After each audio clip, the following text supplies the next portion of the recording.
Kia ora, hello, I'm Philip Duncan and thanks for joining us for our Thursday update recorded on August the 8th. Well, we're forecasting a little bit of low pressure to cross over the country over the next day or two, but it's followed behind by more high pressure, more big, dry weather coming through from the west. Let's explain what is happening. Here is that low pressure zone or zones. There's sort of two of them at the moment.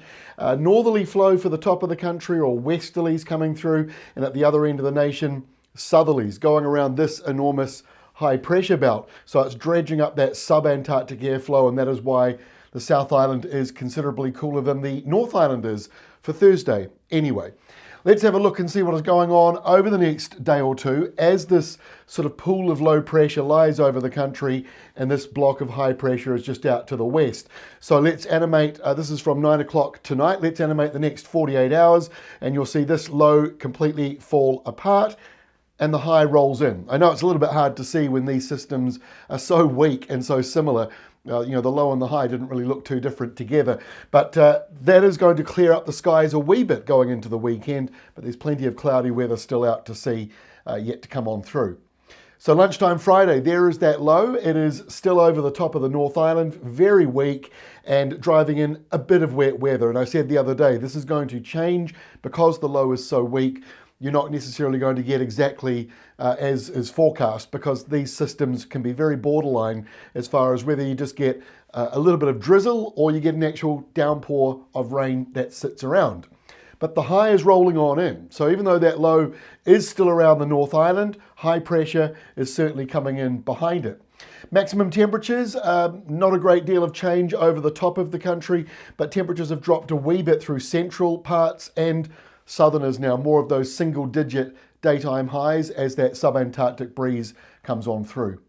So into Saturday now, and by the way, a risk of frosts return as that high pressure system grows and traps that colder airflow. We will be seeing more frosty weather around the South Island on Saturday. It's more limited in the North Island as that low falls apart. Still a bit of wet weather coming into the eastern side here, maybe a couple of showers also from about Auckland northwards, but otherwise the high, that is coming on in. So by Sunday, that low's gone, maybe a couple of showers left over from it, otherwise dry, and overnight lows are down a wee bit thanks to that high pressure belt. But at the other end of the nation, a westerly flow from out of Australia starts to move on in.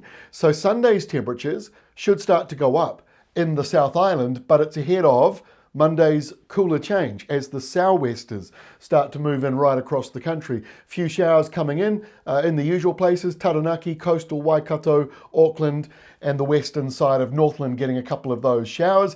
And then further down the country, got some rain coming through here into Fiordland, southwestland, showers and patchy rain crossing over parts of Southland. It's not going to be a huge amount though, but the temperatures aren't going to be overly warm, but they're not as bad as they could be either, because when you track the origins, it's still coming from out of Australia.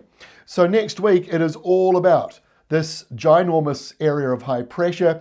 It stretches all the way up to Samoa, it stretches all the way down into the sub-Antarctic, back to Australia and out past the international dateline. So this is a big system coming through, and it means there's not going to be a huge amount to talk about next week. The high comes on in. But at the end of next week, this wet weather around Australia, that could be sliding into New Zealand. That's all from me for today. Back again tomorrow with our next update, and also later today, our Australia only forecast will also be published. That's all from me though. We'll see you tomorrow.